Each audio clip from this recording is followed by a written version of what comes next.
Hello everyone, we have discussed the concept of pointers and 1D arrays in our previous video. Now let us see how we can work with pointers in 2D arrays and in general multi-dimensional arrays. And we will also see how 2D arrays are organized in computer's memory. First, let us revise the 1D array and let's see how 1D array was stored in memory. So let's take a one-dimensional integer array of size 5.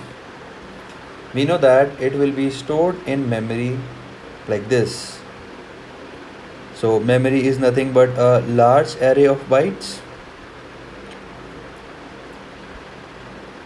Let's say it has an index 0 in the leftmost position, and as we move right we have index 1, 2, 3 and so on. Let's say this block has an address 200, starting address 200, and if one block is representing 4 bytes of data, the next block will have address 204, then 208, and 212, 216 and so on. And let's say the first element of the array is stored here, then the next element will be stored here, third element will be stored here, fourth element will be stored here, and the last element will be stored here. Let us also give them some values like 3, 5, 1, 8 and 10. Now these 5 integer variables, which are consisting of one consecutive block of elements, is nothing but the memory allocated to this integer array. And we have seen this, that if we write a statement like this, int star p equal to a, where a is nothing but a pointer to the first element of the array, so p will point to the base address of the array. Now let's say if we want to print the value of p plus 2, this is nothing but pointer arithmetics. We know p is pointing to the base address, which in our case is 200, and the size of integer is 4 bytes, so it will add 2 into 4, that is 8 bytes, and it will move to 208 memory location. Now let's say if we want to print the value there, that is print star p plus 2, we know the value stored at address 208 is nothing but 1. So it will print the value 1 there. And in this case, instead of using p, we can also directly use a like this. So if I print a plus 2 instead of p plus 2, the result will still be same. And similarly, if I print the value at a plus 2 instead of p plus 2, the value still will remain the same. Also, if we write a statement like this, p equal to a, then this statement is valid because p is now pointing to the base address of the array. But if we want to write a statement like this, a equal to p, this will not be valid and will give a compilation error.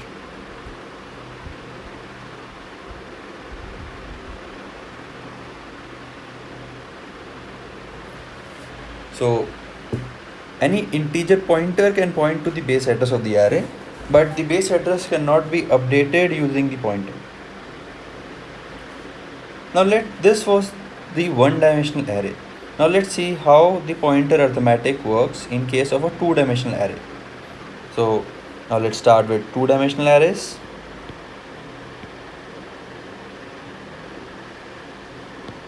And let's take an example. So let's take an integer array again, 2, 3. Now we are creating an array of array, and we are creating basically two one-dimensional array of 3 elements each.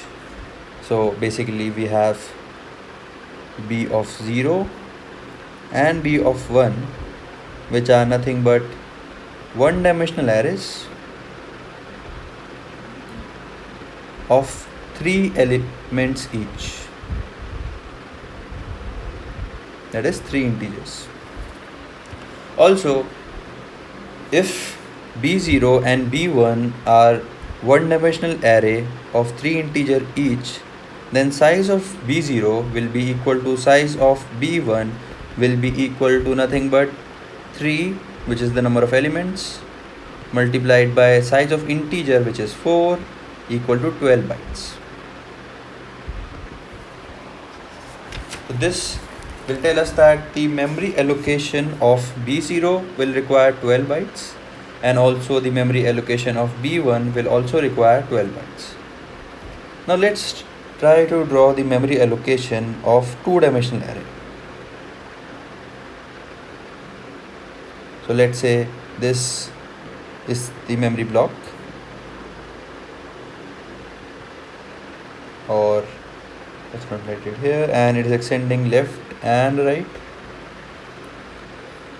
and let's say it is starting from address 400. Then we have a cut, and each block is again representing 4 bytes of memory, because 4 is the size of integer.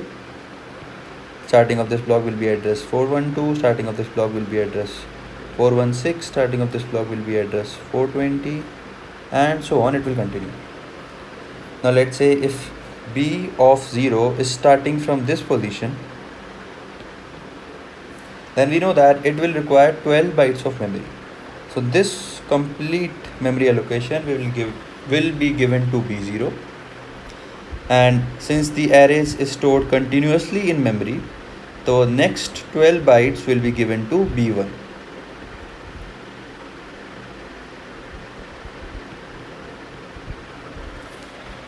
Also, let's try to fill in some values. So basically, we know all the blocks are integers. We can have values like 3, 5, 6, 1, 4. Now, we know that the name of the array returns the pointer to the first element of the array. This time, each element is not an integer. Instead, it is a one-dimensional array of 3 integers. So, if we will write the statement like this, int star p is equals to b, it will give a compilation error.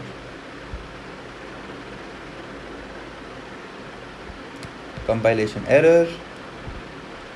Reason being, b will return pointer to the one-dimensional array.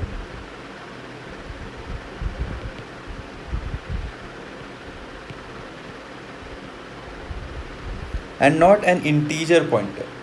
So basically it is not an integer pointer, instead it is a pointer to one-dimensional array. So type of pointer also matters in pointer arithmetic.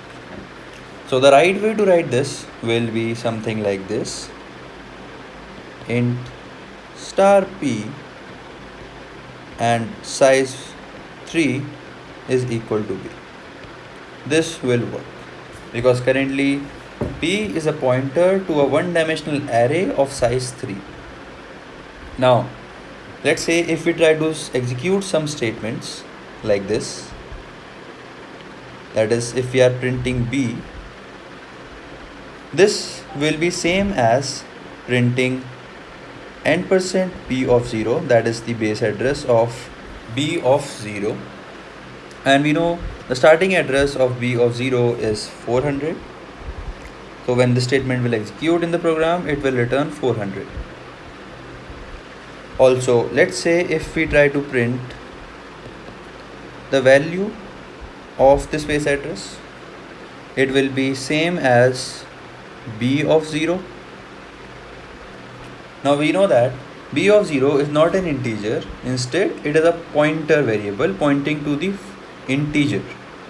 So basically it will return an integer pointer, which can also be treated as n% b of 00, that is base address of b of 0, and we know that base address of b of 0 is nothing but 400 again. So if you want to see b00, this block will be represented by b00. Now let's say if we try to apply some pointer arithmetics here, and we try to print b plus 1. In this case, we know b is pointing to the address 400, but b plus 1 will not add 4. Instead, it will add size of one-dimensional array having 3 elements. So basically it will add 3 into 4 to it. So the output for this will be 412. And we know that b of 1 is also having the base address as 412. So it is nothing but this is same as n% b of 1. That is starting address of one-dimensional array b1, which is also equal to 412.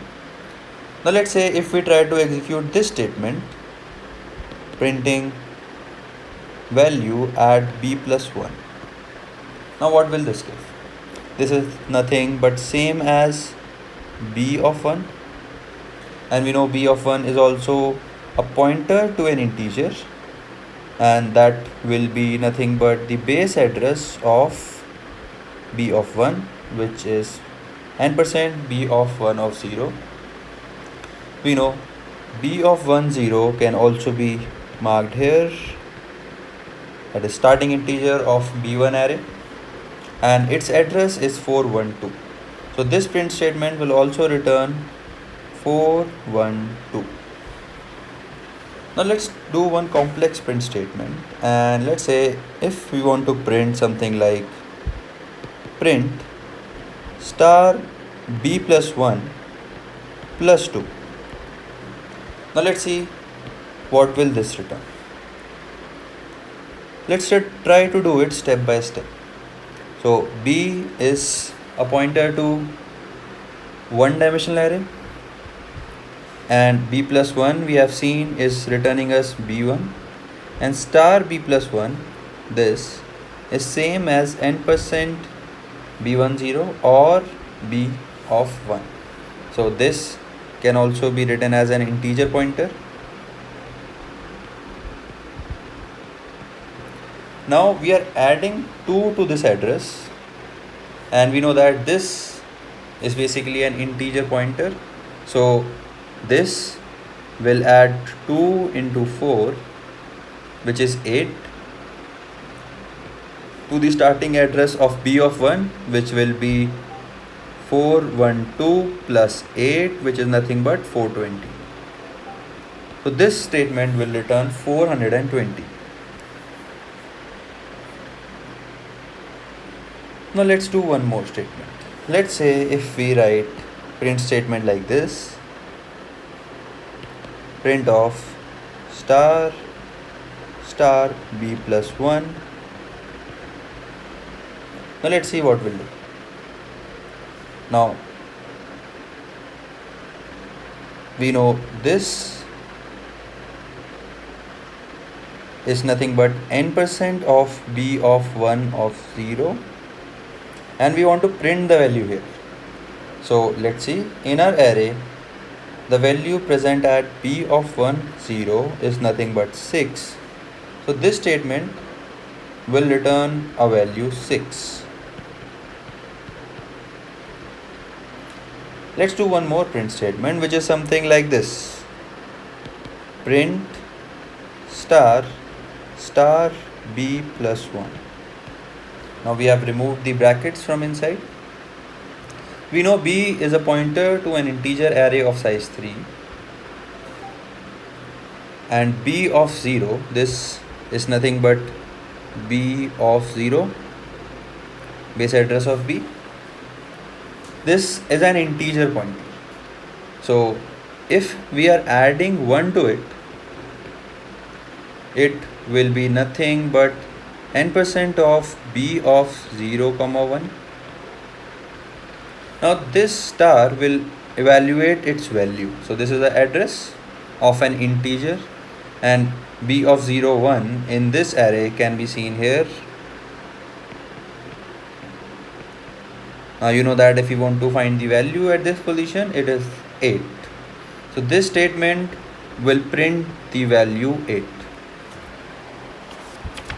This is nothing but the second element of 1D array B0. Now we can see that for two-dimensional arrays B of I comma j can be written as star B of I plus j. Basically, base address of B of I, we are increasing it by j amount of times and we are finding the value there, which is also equivalent to star B plus I plus j. So base address of the array B plus the integer I or the one-dimensional array and plus j and the value present there. So this will return the value of B I comma j. I recommend you guys to try all these print statements in the real code and see the output. And I hope this was helpful to you guys. See you in the next video. Thank you.